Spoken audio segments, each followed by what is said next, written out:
They say the truth has a way of finding you, but sometimes it doesn't knock politely. Sometimes it drags you by the heart and forces your eyes open.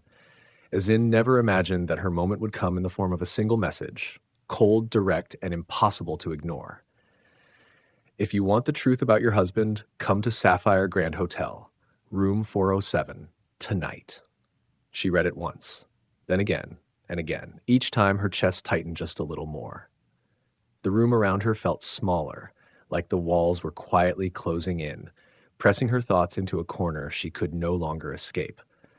Outside, the evening sun dipped slowly behind the buildings, casting long shadows across the sitting room floor. The house was quiet, too quiet for a place that was supposed to feel like home. Ezinne sat still on the edge of the sofa, her phone trembling slightly in her hand.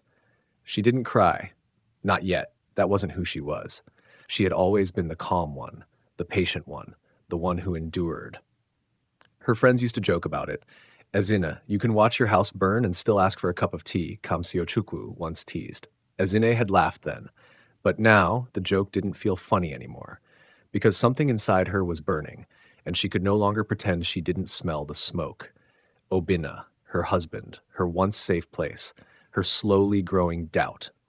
She leaned back, closing her eyes briefly, and memories rushed in like a flood she could not hold back.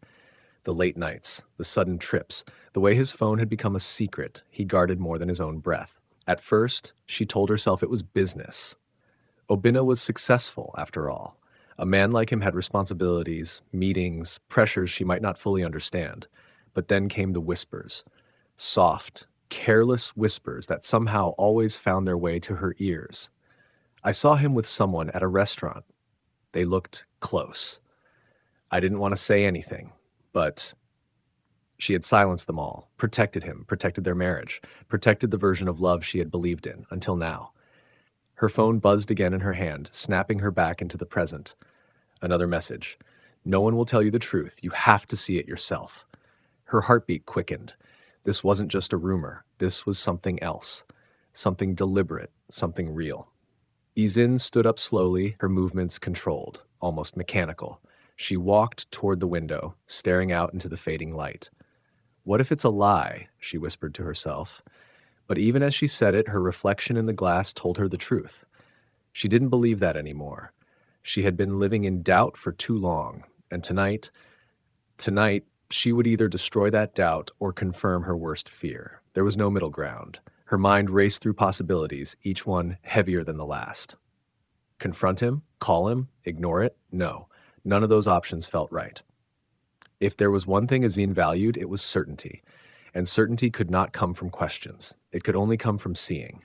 Her fingers tightened around her phone as a decision formed, clear, sharp, and unshakable. She would go, but not as his wife. No. If she walked in as Ezinne, Obinna's wife, she would only get lies, excuses, and carefully crafted words. She needed the truth, raw, unfiltered, unprepared. And that meant one thing. She had to become invisible. Her thoughts immediately went to one person. Kamsio-chukwu, her childhood friend, the only person who knew her well enough to understand the weight behind her silence. Ezinne didn't waste time. She grabbed her bag and headed for the door. The drive felt longer than usual, even though the roads were familiar. Every traffic light felt like an obstacle. Every passing car, a distraction. Her mind kept replaying the message. Room 407. Room 407. Room 407. By the time she pulled into the staff parking area behind Sapphire Grand Hotel, night had fully settled. The building stood tall and elegant, glowing under carefully placed lights. It was the kind of place people came to celebrate love, success, and luxury. Ironically, it was also where hers might be falling apart. Ezinne stepped out of the car, smoothing her dress instinctively before catching herself. This wasn't about appearances anymore. She walked quickly toward the staff entrance, her heels echoing faintly against the pavement. Inside, the atmosphere shifted immediately. Less glamour, more function. Staff moved quickly, focused, barely noticing her presence. Perfect. She spotted Kamsio-chukwu near the laundry section, sorting neatly folded sheets. "Kamsi," she called softly. Her friend looked up and froze. "Ezinne, what are you doing here?" There was surprise, but also concern. Kamsio-chukwu knew that Ezinne didn't show up unannounced unless something was wrong. Ezinne didn't bother with small talk. "I need your help." Kamsi frowned slightly. Help with what? Ezinne stepped closer. I need a uniform. Kamsi blinked. A uniform? For what? Ezinne held her gaze steady. To clean a room. Silence fell between them. Kamsiochukwu studied her face carefully, searching for answers in the calm expression that hid so much. Ezinne, she said slowly, what is going on? Ezinne hesitated for just a moment. Then she spoke. There's something I need to see for myself. Kamsi's expression shifted from confusion to understanding, not complete understanding, but enough. Is this about Obinna? Ezinne didn't respond. She didn't need to. Kamsi sighed, running a hand through her hair. You're serious about this? Yes. No drama? No drama. No confrontation? Not tonight.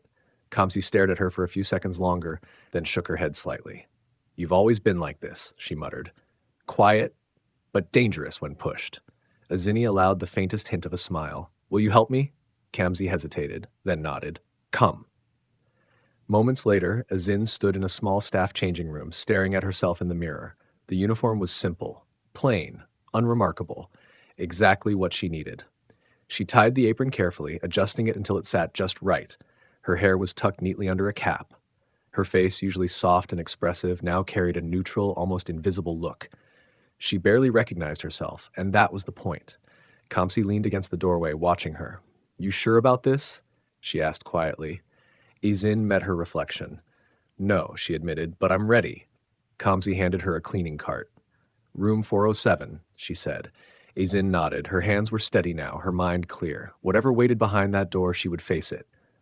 Not as a wife, not as a victim, but as someone ready to know the truth, no matter how painful it might be. And with that, she stepped out into the hallway, blending into a world that would never suspect who she truly was. The hallway stretched endlessly before her, lined with identical doors that suddenly felt like silent witnesses to secrets too heavy to speak. The soft carpet muffled her footsteps, but she could hear her heartbeat clearly. Loud, insistent, impossible to ignore. Room 407. The number echoed in her mind with every step. Ezinne pushed the cleaning cart forward, her grip firm but controlled. She kept her head slightly lowered, just like she had seen the other staff do. Invisible, unnoticed, unimportant. That was her shield now. As she turned the corner, the corridor grew quieter. Fewer doors, less movement. This section of the hotel was reserved for premium guests, the kind who paid for privacy, comfort, and silence. Perfect for secrets. Her chest tightened as her eyes found it. The numbers gleamed under the soft overhead light, calm and ordinary, completely unaware of the storm they were about to unleash. Ezinne stopped, just for a second. Her breath caught in her throat, and for the first time since she made her decision, doubt crept in. Not loud, not overwhelming, but present. What if you're wrong? A small voice whispered inside her. What if this is all a mistake? Her fingers tightened around the handle of the cart. No. She had come too far. And something deep inside her, the same quiet instinct that had kept her strong all these years, told her this wasn't a mistake. It was a revelation waiting to happen. Then she heard it. Laughter. Soft at first, then clearer, coming from inside the room. Her heart dropped. That voice, she knew it. She would recognize it anywhere. Obinna. There was no mistaking it. That same relaxed tone, that same careless confidence. The voice that once comforted her, now it unsettled her. Ezinne swallowed hard, forcing her face into a neutral expression. Her hand rose slowly and she knocked. 3 gentle taps, silence followed, then movement. Footsteps, a pause. The door opened slightly, then wider. And there he was, Obinna, standing right in front of her. For a moment, time froze. Everything slowed down. The air, her thoughts, even the faint hum of the hotel lights above. He looked exactly the same. Familiar, comfortable, dangerously normal. His shirt was partially unbuttoned, exposing his chest. His hair was slightly messy, as though he had run his fingers through it carelessly. And on his face, a smile, not the one he gave her. Not the warm, reassuring smile she once knew. This one was different. Loose, unbothered, unfaithful. Yes, he said casually, barely glancing at her. Ezinne lowered her gaze immediately, adjusting her grip on the cart. Evening service, sir, she said softly, disguising her voice just enough. He hesitated, clearly not expecting it. We didn't. Then another voice interrupted from inside. Who is it? The voice called out. Light, familiar, painfully familiar. Ezinne's stomach twisted. She knew that voice too. Obinna glanced back briefly, then shrugged. Cleaning, he replied. Let her in, the voice said. Careless. Comfortable. Like she belonged there. Obinna stepped aside, opening the door wider without another thought, and just like that, Ezinne walked in. The room was dimly lit, the soft golden glow creating an atmosphere that felt intimate, too intimate. The scent hit her first, a mix of expensive perfume and something warmer, something unmistakable. Her chest tightened, but she kept moving. Slow, controlled, invisible. She pushed the cart inside, her eyes scanning the room carefully without lifting her head too much. Then she saw her, Chisholm, her younger sister, sitting on the bed, wrapped in silk sheets, relaxed, smiling, alive in a moment that shattered everything Ezinne thought she knew. For a split second, the world tilted, her vision blurred slightly, but she didn't stop. She couldn't. She forced herself forward, focusing on the table near the window. Clean. Wipe. Breathe. Repeat.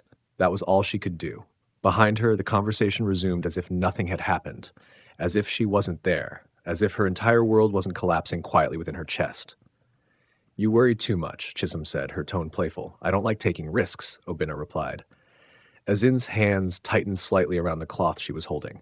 Risks. So that's what she was now. A risk. Chisholm laughed softly. But isn't that what makes it exciting? Ezinne closed her eyes briefly, just for a second, steadying herself. That laugh. How many times had she heard it growing up? How many memories were tied to that same sound? Now it felt foreign, distant, like it belonged to someone she no longer knew. She continued cleaning, moving from the table to the side counter. Every movement was deliberate, every breath controlled. She could feel their presence behind her, but she refused to turn around. Not yet. Not until she was ready. Not until she could trust herself to remain silent. You promised, Chisholm said softly. There was a pause. I know, Obinna replied. No, you don't, she insisted, her tone shifting slightly. You always say you'll fix things, but nothing changes. Ezinne's hand froze for just a second.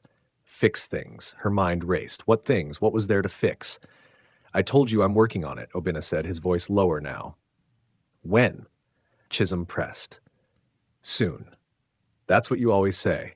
Silence. Heavy. Uncomfortable. Ezinne resumed cleaning, her movements slower now, more deliberate. She needed to hear this. Needed to understand the depth of what she had walked into. I can't keep doing this forever, Chisholm continued. You won't have to, Obinna said quickly. How do I know that? Another pause. Then his voice softened. You trust me, don't you? Ezinne almost laughed, not out loud, but inside, a bitter, hollow sound that echoed through her chest. Trust, what a dangerous word. Chisholm didn't respond immediately. Then, I do, she said quietly. Ezinne's fingers trembled slightly, but she steadied them against the surface she was wiping. She had heard enough to understand. This wasn't a mistake. This wasn't temporary. This wasn't something that could be explained away with apologies and excuses. This was real, planned, ongoing, and deliberate. She moved toward the small dining area, keeping her head low. That's when she noticed it. Papers, neatly arranged on the table. Her eyes lingered just a second longer than they should have. Bank documents, property agreements, names, signatures, Obinna's name, Chisholm's name, together. Her chest tightened again, but this time it wasn't just pain. It was clarity, cold, sharp, unfitting. This wasn't just betrayal of the heart. It was something deeper, a future being built, without her. She inhaled slowly, placing the cloth back onto the cart. Behind her, the room remained alive with quiet conversation, soft laughter, and the illusion of happiness. But inside Ezinne, something had changed. The pain was still there, deep, heavy, but it was no longer overwhelming. It was transforming, settling, becoming something else, something stronger. She turned slightly, just enough to glance in their direction. Not long enough to be noticed, just enough to confirm what she already knew. Obinna sat close to Chisholm, his hand resting comfortably against hers. Familiar, intimate, wrong. Ezinne looked away, her face remained calm, her posture steady, but inside, the woman who walked into that room was gone. In her place stood someone new, someone who had seen the truth and would never unsee it. Ezinne adjusted her grip on the cleaning cart as she moved toward the far end of the room, her steps measured, her face composed. But inside her, everything had shifted. The air no longer felt heavy because of shock. It felt sharp because of clarity. Every word she had heard, every glance she had stolen, every document she had seen, it all settled into place like pieces of a puzzle she never wanted to complete. Now she understood. This wasn't an accident. This wasn't temptation. This was intention. She picked up a glass from the side table, wiping it slowly, carefully, buying herself time to think. Behind her, their voices continued, softer now, but still clear enough to reach her ears. "You know I've sacrificed a lot too," Chisholm said, her tone no longer playful. Ezinne paused inwardly. Sacrificed? The word struck her like a quiet insult. "What have you sacrificed?" Obinna asked, a hint of amusement in his voice. "My peace," Chisholm replied quickly. "Do you think it's easy hiding like this, sneaking around, knowing I can't call you whenever I want?" Azin's fingers tightened slightly around the glass. Sneaking, hiding. So they knew exactly what they were doing. Good. That meant they couldn't pretend innocence later. Obinna sighed softly. "It's temporary." "That's what you keep saying," Chisholm shot back. "Temporary. Soon. Later. I'm tired of words, Obinna." Ezinne placed the glass back down gently, her movements still controlled, but her mind fully alert now. She wasn't just listening anymore. She was learning, studying, understanding the depth of the betrayal that had been hidden beneath her own roof. "I'm working on separating things," Obinna said after a pause. Ezinne froze, just for a fraction of a second. Separating things. The words echoed loudly in her mind. "What does that even mean?" Chisholm asked. "It means I'm putting things in place," he replied. "Properties, accounts. I can't just walk away without structure." Ezinne's eyes flickered briefly toward the documents again. So that's what they were. Not just plans. Preparation. Careful, calculated preparation. "For how long?" Chisholm pressed. "Not long." "You said that 3 months ago." Ezinne moved to the curtains, pretending to adjust them, though they didn't need adjusting. 3 months. This had been going on for at least 3 months. 3 months of lies. 3 months of shared meals, shared space, shared life, with a man who was already building another one behind her back, and with her sister. Her own blood. The irony almost made her smile, but there was nothing humorous about this, only a quiet, burning realization. "I just need you to be patient," Obinna said, his tone softer now, almost pleading. "I've been patient," Chisholm replied. "I left everything to be here for you." Ezinne blinked slowly. Left everything? What exactly had she left? Because from where Ezinne stood, Chisholm had only taken trust, taken loyalty, taken something that was never hers to begin with. "You think this is easy for me?" Obinna continued. "Managing both sides, keeping everything balanced?" Ezinne's lips pressed together slightly. Balanced. That was the word he chose. As if her life, her marriage, was just one side of a scale he was carefully adjusting. Chisholm laughed softly, but there was no humor in it. "Balanced? Is that what you call it?" "What do you want me to say?" he replied. "The truth," she said firmly. Silence followed, and for a moment even Ezinne stopped moving. The truth. It hung in the air like something fragile, something none of them had truly faced until now. Then Obinna spoke. "The truth is, I'm trying to make this work." Ezinne's chest rose slowly as she inhaled. Make this work, not fix his marriage, not repair what he had broken, but make this work with Chisholm. That was the truth. Clear, undeniable. And strangely, it didn't hurt the way she expected it to, because the pain had already done its job. What remained now was something else, something steadier, something colder. She moved toward the small dining area again, her eyes scanning the documents more carefully this time. Names, dates, amounts, transfers between accounts, joint ownership. It was all there, proof of a future being constructed quietly, deliberately, without her knowledge. She didn't need to take anything. She didn't need to touch them. Seeing was enough. Knowing was enough. "You said you'd tell her," Chisholm said suddenly. Ezinne's breath slowed. "This was new." "I will," Obinna replied. "When?" "Soon," Chisholm exhaled sharply. "You keep saying that like it's a solution. It's not. Every day this continues, it gets worse." Ezinne almost agreed. Not for the same reasons, but still. "Yes, it gets worse," she thought silently. "For all of us." "I just need the right time," Obinna said. "There will never be a right time," Chisholm replied. "You either do it or you don't." Another pause. Heavy, tense. Then Obinna spoke again, quieter this time. "I don't want to hurt her." Ezinne's hand stopped mid-motion. For the first time since she entered the room, something close to emotion flickered across her face. Not pain, not sadness, something sharper, something almost like disbelief. "You don't want to hurt her?" Her mind repeated the words slowly, carefully, as if trying to understand how someone could say something so empty, so detached from reality. You're already hurting her, Chisholm said, as in almost turned. Almost. But she didn't. She stayed where she was, her back still facing them, her expression returning to calm. Because Chisholm was right. He was already hurting her. He just didn't know she could feel it. Not yet. I know, Obina admitted quietly, but I'll fix it. Ezinne closed her eyes briefly. There it was again. Fix it. As if broken trust could be repaired like a cracked plate. As if betrayal could be erased with intention. As if she would still be there when he finally decided to act. No. That version of her no longer existed. She finished adjusting the table, placing everything back exactly as she found it. Perfect. Untouched. Just like the illusion they were living in. Then she reached for the cleaning cart. Her movements were steady now. Certain she had everything she needed. Not evidence. Not proof, but something far more powerful. Truth. And truth didn't require explanation. I think that's enough, Obina said suddenly, his voice closer now. Ezinne turned slightly, keeping her face neutral. Yes, sir, she replied softly. He didn't even look at her properly. Didn't notice her. Didn't recognize the woman standing just a few steps away from him. And that was the final confirmation she needed. She was invisible to him. Not just in this moment, but in everything. Thank you, he added casually, already turning back toward Chisholm. Ezinne nodded faintly and began pushing the cart toward the door. Each step felt lighter than the last. Not because the burden was gone, but because she now understood exactly what she was carrying.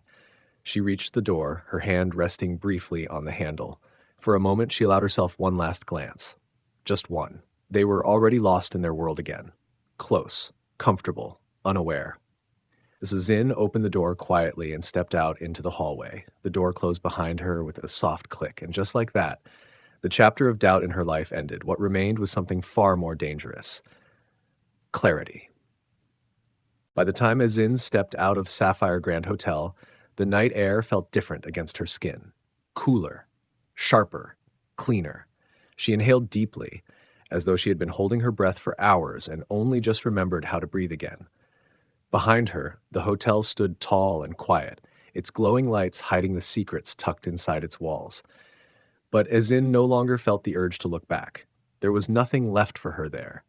Everything she needed, she had already seen. Kamsiochukwu was waiting near the staff entrance, arms folded, her expression tense with concern. The moment she saw Ezinne, she straightened. Well? She asked. Ezinne didn't answer immediately. She walked closer, her steps steady, her face unreadable. Then she said quietly, It's true. Kamsi's shoulders dropped slightly, as though she had been hoping, against reason, that the answer would be different. I'm sorry, she murmured. Ezinne nodded once. I know. There were 1,000 things Kamsi could have asked. What did you see? Who was she? How bad is it? But something about Ezinne's calm stopped her. This wasn't the kind of silence that needed questions. It was the kind that came after answers. What will you do? Kamsi asked instead. Ezinne looked ahead, her eyes focused on nothing in particular. I'll finish it, she said simply. Kamsi frowned. Finish what? Ezinne turned to her, her gaze steady. The illusion. There was no anger in her voice, no bitterness, just certainty. And somehow that was more unsettling than anything else. Kamsi studied her for a moment, then sighed softly. Whatever you need, I'm here. Ezinne gave a small nod. I know. The ride home was quiet, not because Ezinne had nothing to think about, but because her thoughts were already settled. There was no confusion, no debate, no hesitation. The woman who would have cried, confronted, or begged for explanations had been left behind in room 407. What remained was someone else. Someone who understood that some truths don't need arguments. They only need decisions. When she arrived home, the house greeted her with the same stillness it always had. Nothing had changed, and yet everything had. She walked inside, placed her bag neatly on the table, and moved toward the kitchen. Her movements were slow, deliberate, controlled. She opened the fridge, took out ingredients, and began preparing a meal. Not just any meal. Obina's favorite. The irony didn't escape her, but she didn't dwell on it. This wasn't about him anymore. This was about closure. Hours later, the front door opened. Obina walked in, loosening his tie as he stepped inside. Ezinne, he called casually. In the kitchen, she replied. Her voice was calm, normal, undisturbed. He entered a moment later, pausing slightly when he saw her. You're still up? He asked. She glanced at him briefly, then returned her attention to the food. I wanted to make something special, she said. He smiled faintly. That's nice. He didn't ask why, didn't question the sudden gesture, didn't notice anything unusual, and that, more than anything, confirmed what she already knew. He had stopped paying attention a long time ago. How was your day? He asked, reaching for a glass of water. Productive, she replied. He nodded absent-mindedly. Mine too. Ezinne almost smiled. Of course it was. She placed the final dish on the table and wiped her hands gently. Dinner will be ready soon, she said. Good, he replied, already checking his phone. Ezinne watched him for a brief moment, not with anger, not with sadness, but with understanding. This was the man she had loved, the man she had trusted, the man who had chosen to become someone else. And now she was choosing too. Obinna, she said. He looked up. Yes? I invited someone for dinner. He raised an eyebrow slightly. Someone? Yes. Who? Ezinne held his gaze. My sister. There was a pause. Small, almost unnoticeable, but she saw it. The flicker. The brief tightening of his expression before it smoothed out again. Oh, he said. Chisholm? Yes. When? She'll be here soon. He nodded slowly. All right. No questions, no suspicion, just acceptance. Ezinne turned back to the table, adjusting the plates with quiet precision. Minutes later, the doorbell rang. Ezinne walked to the door and opened it. Chisholm stood there, dressed elegantly, her face bright with a smile that faltered slightly when she saw Ezinne. Sister, she said. Ezinne stepped aside. Come in.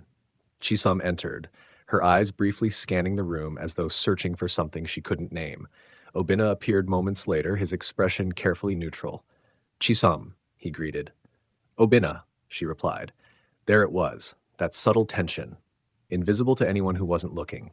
But Ezinne saw it clearly, because now she knew where to look. Dinner is ready, Ezinne said calmly. They moved to the table, 3 people, 1 truth, and a silence that spoke louder than any words. They ate. At first, the conversation was light, safe, ordinary, work, weather, unimportant things, but beneath it all, something shifted. Chisholm avoided looking at Obinna too often. Obinna kept his responses measured, and Ezinne watched. Not them, but the space between them, the pauses, the glances, the unspoken understanding. Halfway through the meal, Ezinne set down her fork. I have something to show you, she said. Both of them looked up, curious, uncertain. She stood slowly and walked toward the television. Her movements were calm, unhurried, deliberate. She picked up the remote and pressed a button. The screen flickered to life. At first, it was just an image, a room, familiar, then movement, sound, laughter, and suddenly, recognition. Chisholm's hand flew to her mouth. Obinna froze. The color drained from his face. The room was silent except for the sound coming from the screen. Their voices, their words, their truth. Captured. Unavoidable. What is this? Obinna asked, his voice tight. Ezinne turned to face them. This, she said quietly, is the truth. Chisholm shook her head, tears already forming. No, this, stop, Ezinne said, not loudly, not harshly, but firmly, and Chisholm fell silent. Obinna stood abruptly. Ezinne, listen. No, she said, just one word, but it carried weight, finality, authority. She walked closer, her gaze steady, unwavering. I listened yesterday, she said. Today, you will listen. Silence filled the room again, heavy, unavoidable. Ezinne looked at both of them, not with anger, not with hatred, but with something far more powerful. Clarity. I walked into that room as a stranger, she continued softly.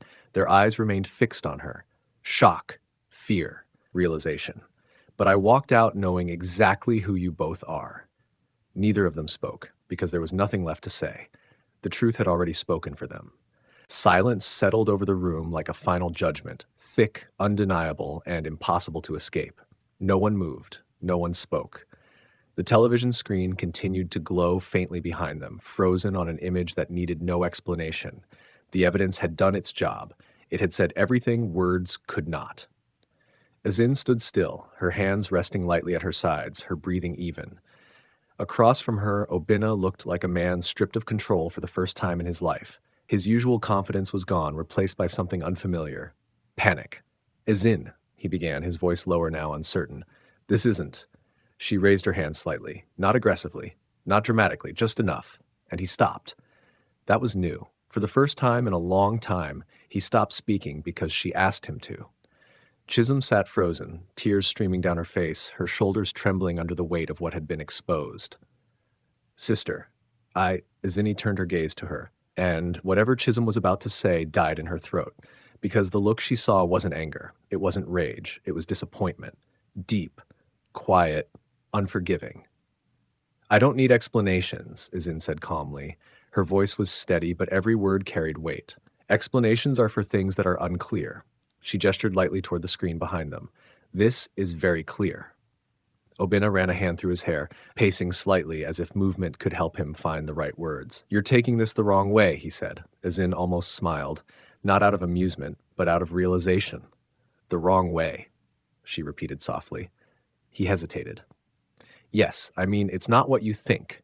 Ezinne tilted her head slightly, studying him. "Then what is it?" she asked. He opened his mouth, paused, closed it again, because there was no answer. No version of the truth that could reshape what had already been seen. Chisholm broke down completely, covering her face with her hands. "I'm sorry," she cried. "I didn't mean for it to happen like this." Ezinne's gaze shifted back to her. "Like what?" she asked quietly. Chisholm shook her head, struggling to form words. I didn't plan it." Ezinne's voice remained calm. "But you continued it." Chisholm froze. Because that was the part she couldn't deny. Silence followed again. But this time, it felt different. Not heavy, not suffocating, just final. Ezinne walked back to the table, picking up a neatly arranged envelope she had placed there earlier. Her movements were slow, deliberate, intentional.